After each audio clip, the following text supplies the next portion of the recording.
Pliers date back to around 2000 BC. Ancient drawings show Greek gods using pliers at the forge. Today, forgers still make pliers, but these days, they use automated tools to shape the metal. Pliers are standard equipment in the tool belts of electricians, plumbers, and mechanics. Pliers have three basic parts: handles, a rivet, and jaws. All the parts start out as steel rod that metal workers forge into shape.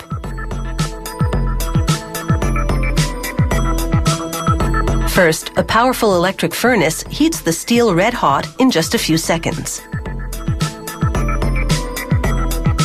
Then a metal worker sets one sizzling rod at a time on a forming die. A massive die forger hammers the rod against the die with tons of force. It takes up to 4 strikes on separate impressions for the rod to acquire the die's shape.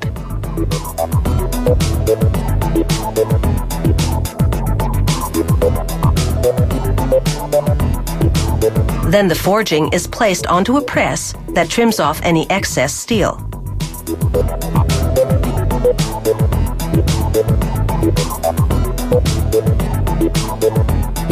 It takes 2 forged rods to make 1 pair of pliers.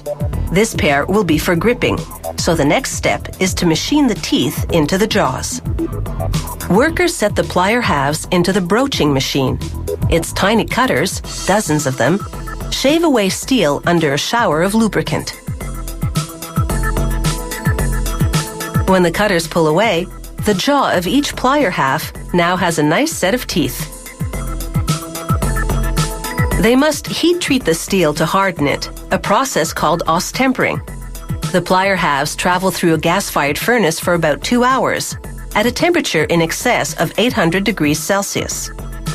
Then they quench the steel in salt water to cool it rapidly and evenly.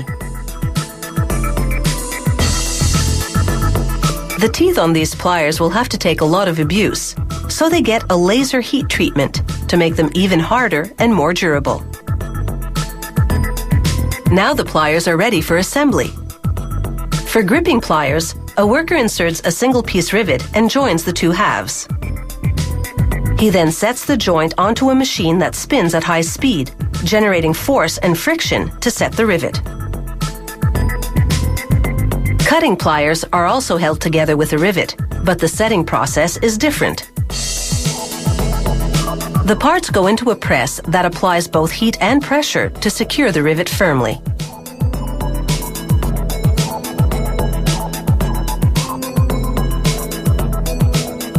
Next, workers insert the cutting pliers between 2 stone grinding wheels.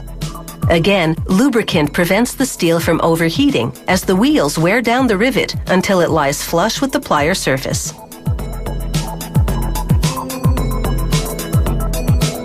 Next, the cutting pliers go into a gas oven for another 2 hours of heat treating, a process called mar tempering.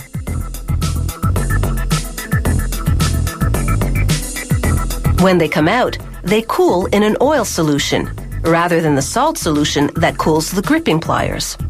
Steel is a finicky material, so it's critical to manage the heat treating process meticulously, otherwise the metal will be substandard. After heat treating, the pliers go for a bath in a vat of rust inhibitor that helps protect the steel from corrosion and lubricates the riveted joints. A robotic arm runs 1 pair of pliers at a time against a grinding belt, polishing all surfaces except the handles for a sleek finish.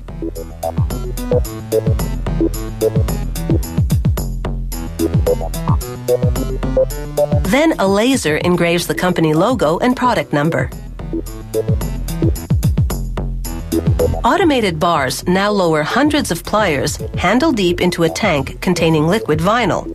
No messy drips. Before dipping, the factory heats the pliers to help this coating stick to the steel.